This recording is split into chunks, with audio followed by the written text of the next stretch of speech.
Top 3 reasons I think SPY, ticker SPY, is going down. Number 1, the chart. Let's take a look at the chart here. What I have mapped out is an ABC corrective pattern.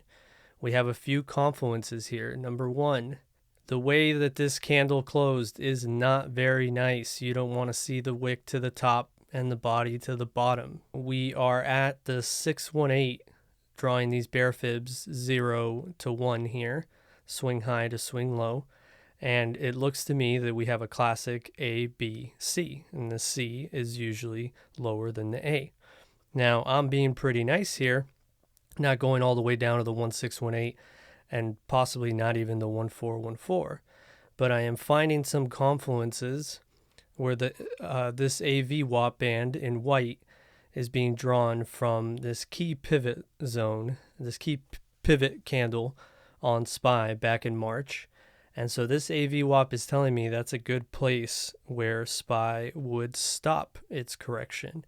Now, it doesn't mean it stops there, but it is a good spot to take a look at, to watch out for. So what you have here is this candle right here. If you notice, the body closed beneath this volume support, this point of control. And that is very key. That means that volume has been, most of the volume has been traded, let's just say, in this box, if we draw a box here. So the fact that it closed below tells me with, much less volume to the downside, our next major support zone is down here. So I have my ABC going to roughly this next volume support lined up with the AV-WAP. By the time it gets there, the AV-WAP will probably be somewhere around here, or maybe could drop down just a little bit. So somewhere within this range of, let's say, 716 to even as low as 705. So that is point number 1 for the top 3 reasons I think SPY is going down. Number 2, also the chart. I have my stock RSI here, which went bearish right around up here. And things get a little extra bearish when this guy hits its signal line and then rejects, and then we have another moment like that here, hits that signal line and now is rejecting. Now you could draw a line right here at this low to see if it actually falls below it. That would be a little trick to do. So if we zoom this in, we can see that we close below this pivot point. That would be pretty bearish. MACD, same situation. It actually crossed bearish a long time ago. And even though, and this can happen often, even though price action was going up a little bit, it was indicative of what was to come. You also have a bearish divergence right here, where this key pivot point and this one right here, you have this one higher, this one lower, but then up here on the price, if you draw it out, you have a high here, and then you have a higher high. So this doesn't match up, right? The MACD was telling you momentum was being lost. You have something similar here, which is what my indicator shows you with that arrow. So the oscillators are also telling you things are not looking good. But the latest one I found, if you go to the 3-day chart, I tend to like the 3-day chart. Oh, you're also below this moving average that I have, that I've coded. So if you go to the 3-day, one of the things that I see is a possible 3-day MACD cross right here. So I'm not sure when the 3-day candle closes. I'm pretty sure that's Wednesday, tomorrow. And if that actually closes below, you have a 3-day cross. And finally, reason number 3, I think SPY is going down. Gamma levels. We are using this program Gexi. And one key expiration here is, you see this negative gamma, right? Key expiration July 2nd. Look at that, 720.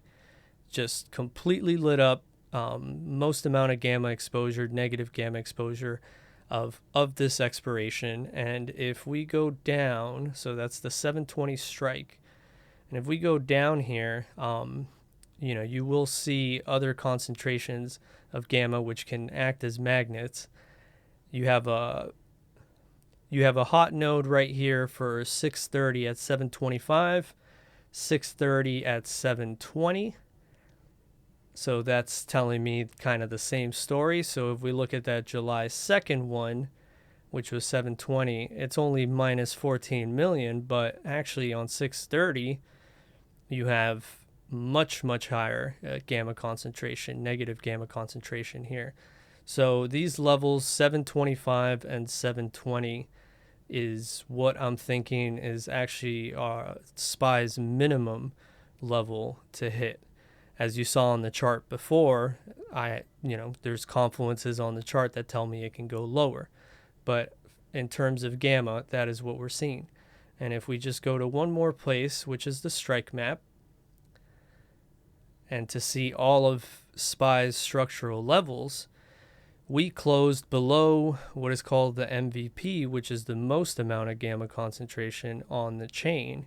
So that is not ideal. Now, tomorrow we could close above it, and that would be great. Today is Tuesday, June 23rd. So, but the fact that we close below it is just another indicator for me. So the next hot levels are 730, 725, 720. And then below that, I'm not seeing as much concentration. I do think that 720 could stop it. But again, you do have 710 and 700 to look after, and they all have some pretty hot Vanna on them. Now for the good news. The good news is you have this hottest Vanna node at 800 for September 30th. Now, that could mean a lot or it could mean very little, but it is something I like to look at, and I'm seeing it in a lot of stocks. Like past September, October, November, December, January, a lot of these Vanna nodes are popping up further down the chain and further up in strikes. So I'm really liking that.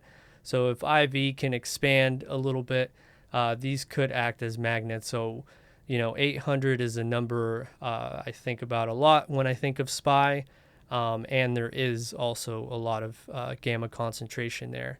So those are the three reasons I think SPY is going down within the next 2 weeks.